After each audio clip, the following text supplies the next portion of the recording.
Good morning, all of you. Today we are going to discuss our next topic.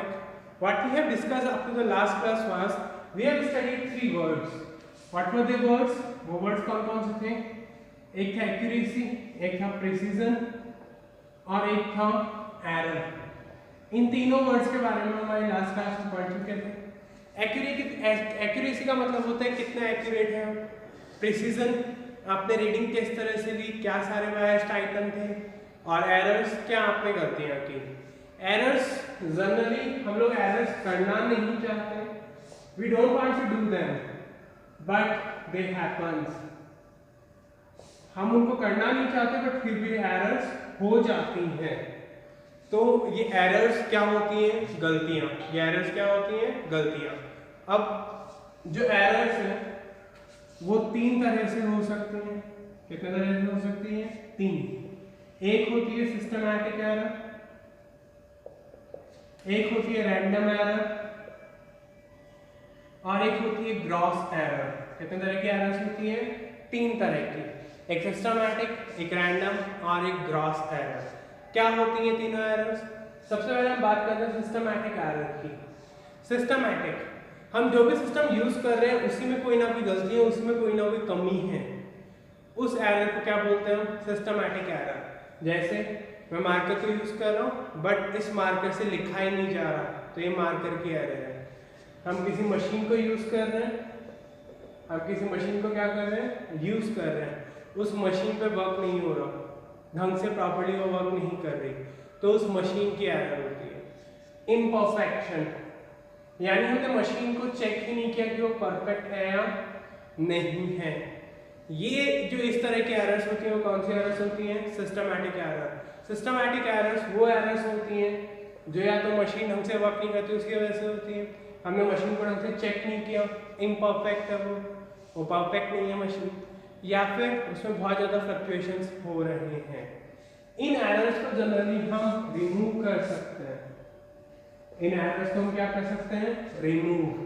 ये errors हम लोग आसानी से रिमूव कर सकते हैं. रिमूव करने का क्या मतलब है कि जैसे मान लीजिए कि हमें पता है कि मशीन का कोई पार्ट ढंग से वर्क नहीं कर रहा, तो हम उस पार्ट को हटाकर उसकी जगह दूसरा पार्ट लगा सकते हैं. अगर हमें पता है कि वो पार्ट अगर ठीक किया जा सकता है तो हम इजीली उसको क्या कर लेंगे? सही कर लेंगे. इसी तरह से क्या कर सकते हैं? हम एरर्स को रिमूव कर सकते हैं. ये सारी एरर्स कौन सी होती हैं? Systematic errors. इम्परफेक्शन कैसे रिमूव करते हैं इसको? कैलिब्रेट करके. कैलिब्रेट का मतलब क्या होता है? रीडिंग को चेक करना. जैसे अब हम एक बैटरी हमारे पास है, बैटरी हमने पिछले साल में पढ़ी थी, सेल पे पढ़ा था. जैसे बैटरी हमारे पास 6 वोल्ट की. अब हमें चेक करना है कि क्या ये बैटरी पूरी 6 वोल्ट की है या नहीं है. तो हमने क्या किया, इसको एक डिवाइस होती है एमीटर, वोल्ट मीटर, इन सब के साथ इसको अटैच करके इसका वोल्टेज चेक कर लिया, इसका पोटेंशियल डिफरेंस क्या कर लिया? चेक कर लिया. तो हमें पता चल गया कि बैटरी ठीक है या नहीं है. फिर हम उसको यूज करें. या फिर कोई भी इलेक्ट्रिकल सप्लाई. इलेक्ट्रिकल सप्लाई का मतलब जो भी बाहर से पावर सप्लाई आ रही है, हमारा करंट वगैरह आ रहा है, उसको हम चेक कर लें क्या वो करंट सही आ रहा है या नहीं आ रहा. वो सब हम लोग कर सकते हैं सिस्टमैटिक एरर को रिमूव करने के लिए. ये एरर्स रिमूव की जा सकती हैं. बट रैंडम एरर्स को हम रिमूव नहीं कर सकते, इजीली इनको रिमूव नहीं कर सकते. They are not removable. ये एरर्स कब आती हैं? रीडिंग लेते हैं जब. जैसे मैंने कल भी एक एग्जांपल दिया था. जैसे ये लाइन है 5 सेंटीमीटर की, कुछ बच्चों ने इसको रीड किया 5.1, कुछ ने रीड किया 4.9, कुछ ने रीड किया 4.85, कुछ ने रीड किया 4.7. इन एरर्स को हम रिमूव नहीं कर सकते क्योंकि हर एक पर्सन का जो आई होता है वो अलग तरीके से वर्क करता है, कैसे उन्होंने बचपन से उसको काम लिया है. जैसे कुछ बच्चों को हो सकता है ये डॉट दिखाई दे रही है, कुछ बच्चों को ये डॉट दिखाई नहीं दे रही है. तो इन द सेम वे जो आईज होती हैं उन एरर्स को हम रिमूव नहीं कर सकते. जो हमारी आंखों के अंदर एरर्स होती हैं उन्हें हम रिमूव नहीं कर सकते. इन एरर्स को रिमूव करना बहुत ज़्यादा मुश्किल होता है. Gross error. ग्रॉस एरर्स, ये जो एरर्स होती हैं ये सिर्फ होती हैं केयरलेसनेस की वजह से. केयरलेसनेस का मतलब क्या है? मेरे को एक डिवाइस दी गई, मैंने उसमें चेक नहीं किया कि वो ढंग से वर्क कर रही है या नहीं कर रही है, और डायरेक्टली मैंने रीडिंग कैलकुलेशन निकालना शुरू कर दिया। रीडिंग या फिर कैलकुलेशन निकालना क्या कर दिया, शुरू कर दिया। तो जब मैंने रीडिंग या कैलकुलेशन निकालना शुरू कर दिया तो उसमें गलतियां थी, वो मेरी केयरलेसनेस की वजह से थी, मैं केयरफुल नहीं था। तो जब आप केयरफुल नहीं होंगे तो जो एरर्स होती हैं वो कौन सी होती हैं, रैंडम एरर्स। या रैंडम एरर्स को तो रिमूव नहीं कर सकते, ये एरर्स कौन सी होती हैं, ग्रॉस एरर्स, जो हम लोग की केयरलेसनेस की वजह से होती है, जब हम केयरफुल नहीं होते। तो केयरफुल हमें रहना होगा जब भी हम कोई एक्सपेरिमेंट करते हैं या रीडिंग वगैरह लेते हैं। नेक्स्ट थिंग इज दैट कि एरर्स तो आ गई। अब जैसे यहाँ पे हमने देखा कि एरर क्या थी, छोटी सी 5 तो हमारा एक्चुअल था और 5.1 हमारी आ रही थी, तो सिर्फ 0.1 की एरर थी। कितनी एरर थी, सिर्फ 0.1 की। बट ये जो 0.1 की एरर होती है एक बच्चे ने की, तो हम क्या करेंगे, दूसरे बच्चों को बोलेंगे कि आप रीडिंग लिखे देखो आपकी कितनी आ रही है, तो दूसरे बच्चे ने रीडिंग ली, तो जैसे इसकी एरर आ गई 0.3। अब अगर इन दोनों की हम एवरेज एरर निकालें तो कितनी आएगी, 0.1 + 0.3 0.4। अगर हम एरर्स को ऐड कर दें तो ये छोटी छोटी जो एरर्स होती हैं ये सब मिलके बहुत ज़्यादा डिस्ट्रक्शन को क्रिएट कर देती हैं। जैसे एक सिंपल सी बात समझते हैं कि हम लोग बाइक एक्टिवा वगैरह चलाते हैं, हमने क्या किया कि रेगुलरली बाइक एक्टिवा की सर्विस वगैरह नहीं कराई। तो जब हम उनकी सर्विस वगैरह नहीं कराते बाइक एक्टिवा की, तो क्या होगा, कुछ टाइम के बाद एक छोटा सा डैमेज हो गया। जैसे क्या हुआ कि जो हमारी फ्यूल पाइप थी वो थोड़ी सी ट्विस्ट हो गई। क्या हो गई, ट्विस्ट, या फिर उसकी शेप इस तरह से चेंज हो गई। शेप क्या हो गई, चेंज हो गई। कुछ जगह से वो थिक हो गई और कुछ जगह से वो थिन हो गई। शेप क्या हो गई उसकी, चेंज हो गई। बट हमारी बाइक तो वर्क करेगी, इसमें तो कोई प्रॉब्लम नहीं आएगी। बट जैसे ही पेट्रोल ज़्यादा आपका वेस्ट होने लगेगा तो आप मैकेनिक के पास जाएंगे तो मैकेनिक बोलेगा कि आपके इंजन के अंदर पेट्रोल और डीजल की जो सप्लाई थी वो ठीक नहीं थी, एक्यूरेट नहीं थी। यानी कभी वो ज़्यादा हो रही थी, कभी वो कम हो रही थी, जिसकी वजह से इंजन के अंदर एयर आ गई है। अब हमें इंजन को ही रिप्लेस करना पड़ेगा। यानी एक छोटी सी गलती क्या हुई हमसे, हमने उस फ्यूल पाइप को नज़रअंदाज कर दिया जब वो थोड़ी सी खराब हुई थी। अगर वो थोड़ी सी खराब हुई थी उस टाइम, अगर हम उसी टाइम रिपेयर करा लेते तो हमें इंजन को रिप्लेस नहीं करना पड़ता। जो हमारी कॉस्ट थी वो क्या हो जाती, कम हो जाती। कॉस्ट क्या हो जाती, कम। तो छोटी छोटी जो एरर्स होती हैं, जो गलतियां होती हैं, उन्हीं गलतियों से बड़ी बड़ी एरर्स बन जाती हैं। ये चीज़ आपको क्लियर है। तो इन एरर्स को हमें सबसे पहले कैलकुलेट करना आना चाहिए। जैसे ये जो रैंडम एरर है, रैंडम एरर को हम रिमूव नहीं कर सकते, बट इसको रिमूव करने का आसान सा तरीका क्या होता है, जैसे ये 4 रीडिंग्स आई 4.4, 4.5, 4.6, 4.4, ये 4 रीडिंग्स हमारे पास है। हमने इन चारों का एवरेज निकाल लिया। इन चारों का क्या निकाल लिया, एवरेज। और हमने क्या बोल दिया, ये हमारा फाइनल आंसर है। ये हमारा क्या है, फाइनल आंसर। तो हमने इस एरर को क्या कर दिया, रिमूव कर दिया। रैंडम एरर्स वैसे तो नॉट रिमूवेबल होती है, बट कैलकुलेशन में हम लोग इसको इग्नोर कर सकते हैं, जैसे हम बचपन में भी करते आए हैं। जैसे कोई नंबर है 4.965, तो हम इसको लिख सकते हैं 4.96, या फिर हम इसको लिख सकते हैं 4.9, या फिर हम इसको लिख सकते हैं 5.0। तो इस तरह से हम लोग एरर्स को मैथमेटिकल कैलकुलेशन से भी क्या कर सकते हैं, रिमूव कर सकते हैं। रैंडम एरर्स को किनको कर सकते हैं, रैंडम एरर्स को। Is it clear? Now what happens कि इन एरर्स को निकालने का अलग अलग मेथड होता है। वो मेथड्स क्या हैं और कैसे हम इन एरर्स को फाइंड आउट करके रिजॉल्व कर सकते हैं और हम रिजल्ट्स में एक्यूरेसी ला सकते हैं। जैसे हमने गलती क्या पकड़ी कि हमारी जो वॉच है, हमारी वॉच पे टाइम हो रहा था 12:05, बट उसी टाइम पे दूसरी घड़ी के अंदर टाइम था 12 बजे का। उसी घड़ी में टाइम कितना, दूसरी घड़ी में टाइम कितना था, 12 बजे का। तो हमारी घड़ी में कितना एरर है, 5 मिनट का। हमारी घड़ी 5 मिनट क्या है, आगे है। तो 5 मिनट का क्या हो गया, एरर हो गया। तो अब जो भी हमें हमारा वर्क करना है या हमारी डेली लाइफ रूटीन को सेट करना है, तो हम क्या करेंगे, 5 मिनट आगे चलकर उसको सॉल्व करेंगे। जैसे स्कूल के लिए लेट होता है तो हम लोग हमारी वॉच को अलग से सेट कर लेते हैं, जो टाइम चल रहा होता है उससे अलग से, ताकि हम टाइम पर स्कूल पहुंच पाए। तो all these things are arrange mathematically. इन सभी चीज़ों को हम कैसे अरेंज करते हैं, कैसे मैनेज करते हैं? Mathematically. Is it clear all of you? Now we will discuss how to resolve this type of errors. कैसे हमें पता चलेगा कितनी गलती है। लास्ट हम लोग निकालेंगे एरर्स कैसे निकाल सकते हैं किन्हीं भी कैलकुलेशंस में। तो सबसे पहले हम देखते हैं डिफरेंट टाइप्स ऑफ एरर्स। हमने देखा अलग तरह की एरर्स। जो नेक्स्ट तरह की एरर है वो क्या है हमारे पास? वो है least count error. Least count error ये क्या होती है? Least count error is the kind of error in which occurs due to the least count of any instrument. जैसे एक स्केल की लीस्ट काउंट होती है 0.1 सेंटीमीटर, हमने इसकी जगह इसकी लीस्ट काउंट ले ली 0.01 सेंटीमीटर। तो इससे जो भी हम कैलकुलेशन करेंगे वो सभी कैलकुलेशन में क्या आएगी? गलती आएगी। This is known as least count error. जो मिनिमम काउंट को डिवाइस कर सकती है, अगर हमने उसको ढंग से इंटरप्रेट नहीं किया, कैलकुलेट नहीं किया, तो जो एरर आएगी वो कौन सी होगी? Least count error. Is that clear? Now another kinds of error, there are many types of errors. First, absolute error. Second, mean absolute.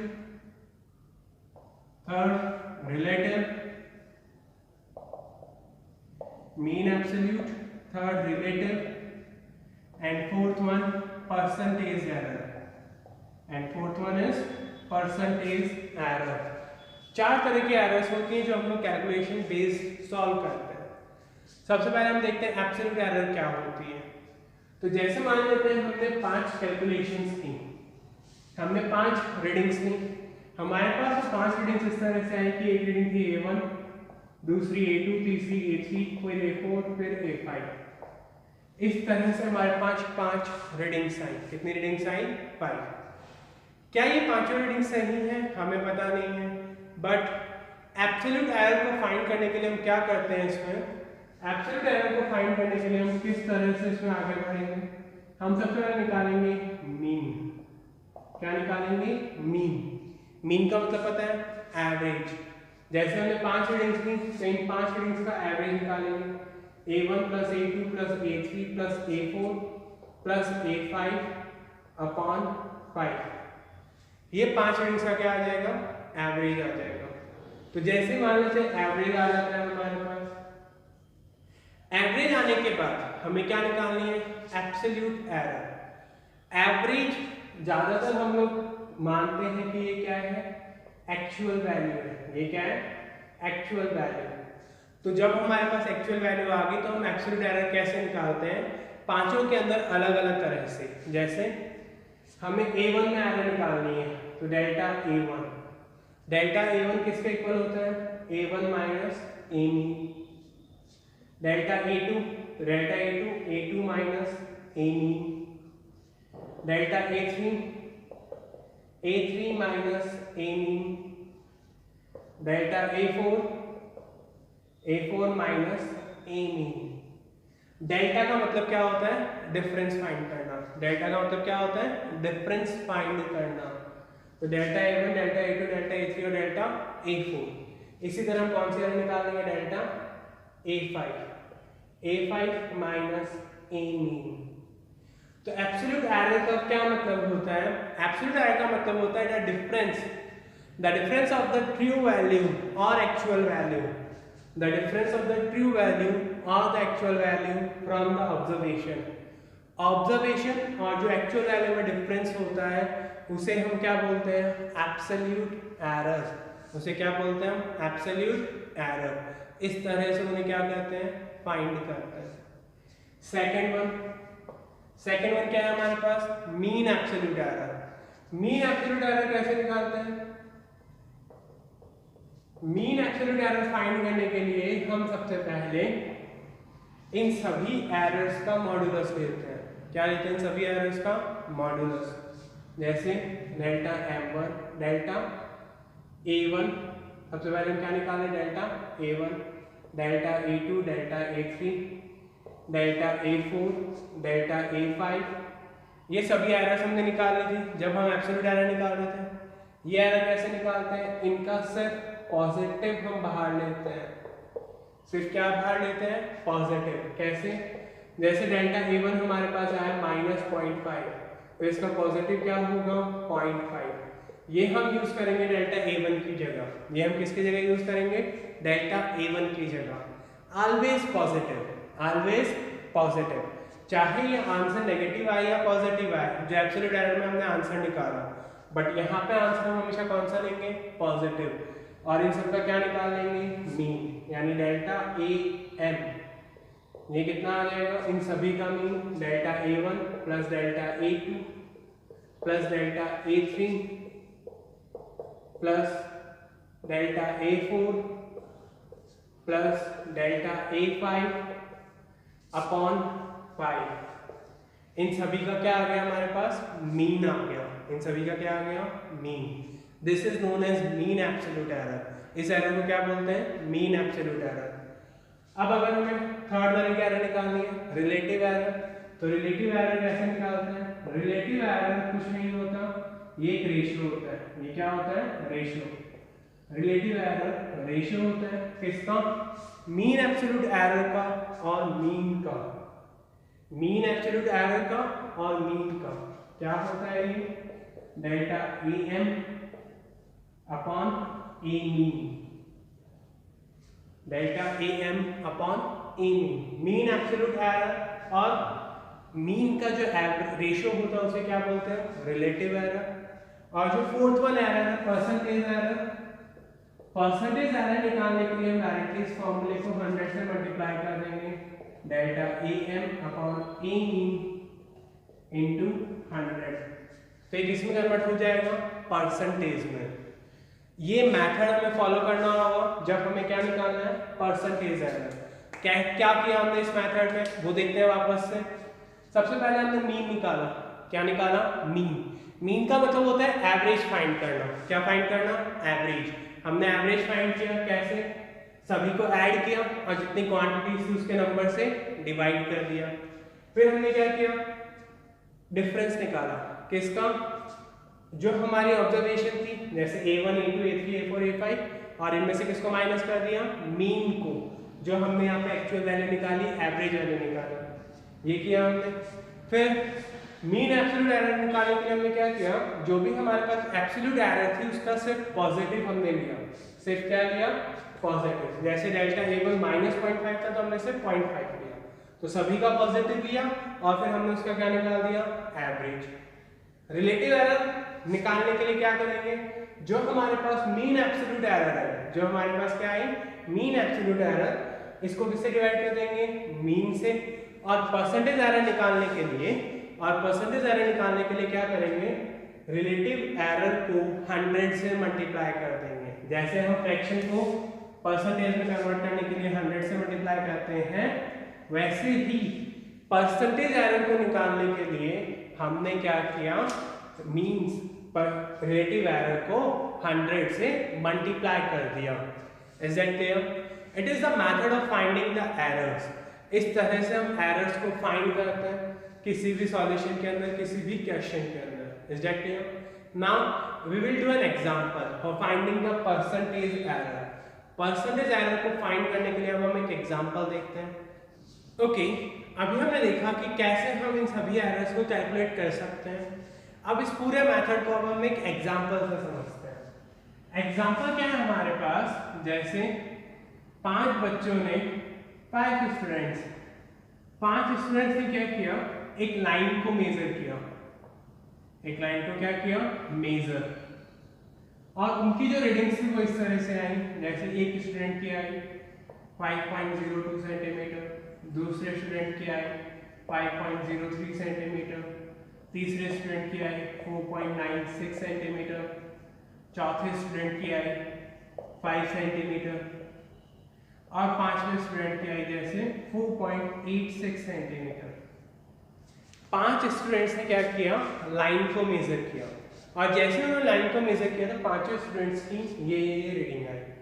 अब एज ए टीचर जैसे मैं टीचर, मैं आपको पढ़ा रहा हूँ, तो अब मेरे लिए क्या मुश्किल है कि मैं कौन से को सबसे ज़्यादा सही करूँ और किसको गलत करूँ, मैं कैसे इसको कह सकता हूँ।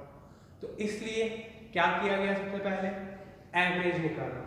मैंने क्या निकाला, इन सभी का एवरेज। एवरेज कैसे निकालते हैं सबको पता है, इन सबको ऐड करना है और जितनी क्वांटिटीज हैं उसके नंबर से डिवाइड करना है।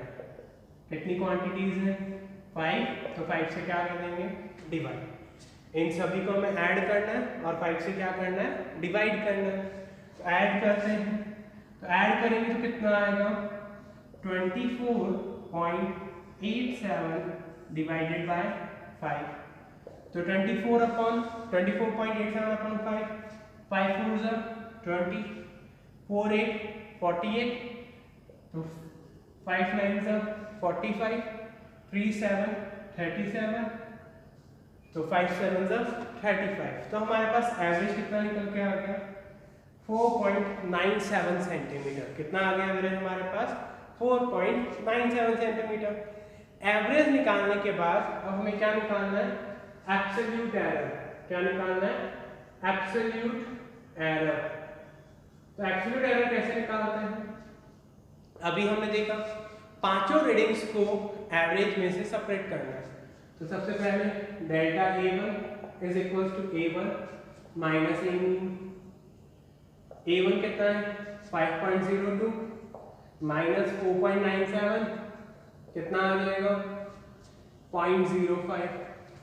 ऐसे ही डेल्टा A2 निकालते हैं, तो डेल्टा A2 5.03 माइनस 4.97 कितना आ जाएगा, 0.06। डेल्टा A3 निकालते हैं, तो डेल्टा A3 4.96 माइनस 4.97 कितना आ जाएगा, माइनस 0.01। डेल्टा A4 निकालते हैं, डेल्टा A4 कितना आ जाएगा, A4 5.00 माइनस 4.97 0.03। डेल्टा A5 निकालते हैं तो कितना आ जाएगा, 4.86 माइनस 4.97, ये कितना आ जाएगा, माइनस 0.1। इस तरह से हमारे पास पांचों एरर्स आ गई। कितनी एरर्स आ गई, पांचों।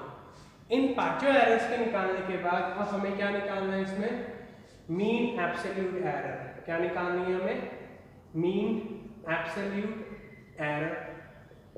मीन एब्सोल्यूट एरर निकालने से पहले हमें इन सब का पॉजिटिव करना पड़ेगा, यानी जो भी हमारे पास एब्सोल्यूट एरर्स है इनका पॉजिटिव हमें लेना है। तो डेल्टा A1 का पॉजिटिव कितना होगा, 0.05 क्योंकि पहले से पॉजिटिव है। Delta A2 0.06, delta A3 0.01, delta A3 कितना आ गया, 0.01। इसी तरह से डेल्टा A4 निकालेंगे तो कितना आएगा, 0.03। डेल्टा A5 निकालेंगे तो कितना आएगा, 0.11। ये हमारे पास पांचों की मीन एरर आ गई पॉजिटिव में। अब हमें इन सबका मीन निकालना है, तो डेल्टा A मीन ये कितना आएगा, वही इन पांचों का सम और जितनी क्वांटिटीज है उससे डिवाइड। तो 0.05 plus 0.06 plus 0.01 plus 0.03 plus 0.011 upon 5 कितना आएगा, ये 0.26 अपॉन 5। तो कितना हो जाएगा, 0.052। 0.052 ये हमारे पास क्या आ गई, mean absolute error. Mean absolute error आने के बाद हमें क्या निकालनी है, रिलेटिव एरर। रिलेटिव एरर किसका रेशियो होता है, रिलेटिव एरर रेशियो होता है हमारे पास मीन एब्सोल्यूट एरर का और मीन का। मीन एब्सोल्यूट एरर और मीन, तो कितना आएगा, 0.052 अपॉन 4.97। यह आ गई हमारे पास रिलेटिव एरर। जैसे ही रिलेटिव एरर आएगी तो परसेंटेज एरर निकालने के लिए, कौन सी एरर निकालने के लिए, परसेंटेज एरर निकालने के लिए हम रिलेटिव को किससे मल्टीप्लाई कर देंगे, 100 से। इसको किससे मल्टीप्लाई कर देंगे, 100 से। तो हमारे पास क्या आ जाएगी, परसेंटेज एरर। जैसे ही हमारे पास परसेंटेज एरर आ जाएगी हमारा क्वेश्चन कंप्लीट हो जाएगा। तो सबसे पहले हमने क्या किया, हमने 5 स्टूडेंट्स की ऑब्जर्वेशन मान ली, क्वेश्चन में कोई भी ऑब्जर्वेशन हो सकती हैं, फिर हमने उनका मीन निकाला, मीन निकालने के बाद हमने एब्सोल्यूट एरर निकाला, एब्सोल्यूट एरर निकालने के बाद mean absolute error, mean absolute error निकालने के बाद हमने रिलेटिव एरर निकाला, और जैसे ही रिलेटिव एरर को 100 से मल्टीप्लाई किया, जैसे ही रिलेटिव एरर को हमने 100 से मल्टीप्लाई किया तो हमारे पास परसेंटेज एरर आ गई। क्या आ गई हमारे पास? Percentage error. Is that clear? Now we will stop here. The next topic we will cover in our next class. Next class में हमारा नेक्स्ट टॉपिक कवर करेंगे जो क्या है, कॉम्बिनेशन ऑफ एरर्स, कि जब एरर्स कंबाइन होती जाती है तो एरर्स कंबाइन होने के बाद क्या क्या हो सकता है। Is that clear all of you? Thank you all of you, have a nice day.